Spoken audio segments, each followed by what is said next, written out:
the biggest green light that you will heal your erectile dysfunction forever is that you will use the ancient, primordial, most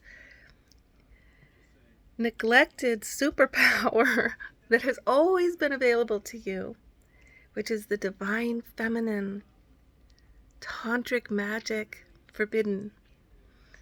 It's the divine feminine half of you that you need to be fully a man. Does that make any sense? Probably not just yet. But I'm Eve Christoph, and I help men who've lost their mojo to regain it in spades, in total surrender to your powerful manhood. How do I do this? Well, just imagine, how are you supposed to actually maintain this constant turn on to the woman when you're not allowed to love woman in the world? There's this huge, movement going on to hate the feminine, disregard the feminine, trash the feminine, and you're supposed to full on love her? And what about the fact that being a great lover, man, means being in your heart, being feminine, being emotional, being all the things that have been told are taboo, scary, risky, not cool, like being a pussy. Yeah, you got to be a pussy to get to the pussy. You really do. What are you supposed to do with that when you're not supposed to feel feelings? And she's supposed to be allowed to feel feelings, but not you? But now she's not feeling them either because she's so busy trying to be the man to be safe because she doesn't want to be a woman anymore. She's just trying to be a man to have some semblance of equal rights and protection when we don't have men to protect us anymore.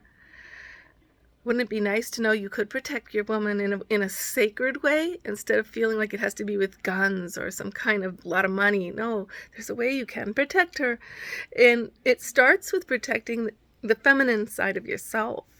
What if I told you that by devoting yourself to the sacred feminine in yourself, allowing for surrender and emotionality and passion and losing control and being creative and wild and goofy and all of these forbidden things that are not supposed to be cool and masculine, now suddenly your prowess comes back and it's so powerful and it's such a turn on to her, and now her turn on draws out your turn on more. And the fact that you don't have to perform because now you're in your feminine, which is all about beingness instead of doingness, now suddenly you're able to perform. I hate that word perform. It's not about perform, is it? Love making is about making love alive, right? So if any of this resonates with you, let me help you. Put your comments in the chat. I'm at lovelifewitheve@gmail.com. No, that's an old address. Okay, sorry. Eve's Eden Arts @gmail.com.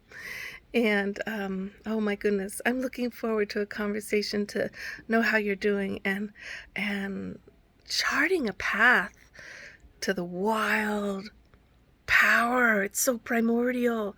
Oh my God, it's so huge. Why do you think they toppled all the towers of the divine feminine?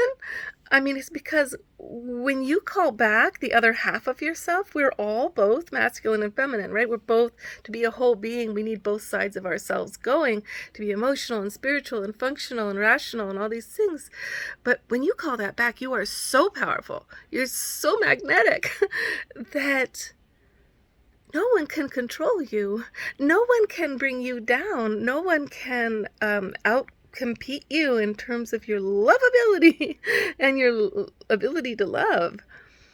That's why the feminine has been so demonized. It's the unity of the sacred feminine and masculine in you, in everybody, that makes people invincible, that makes them magic, that makes them the perfect creature on earth that God Goddess created to be able to embody this divinity, this magical divinity.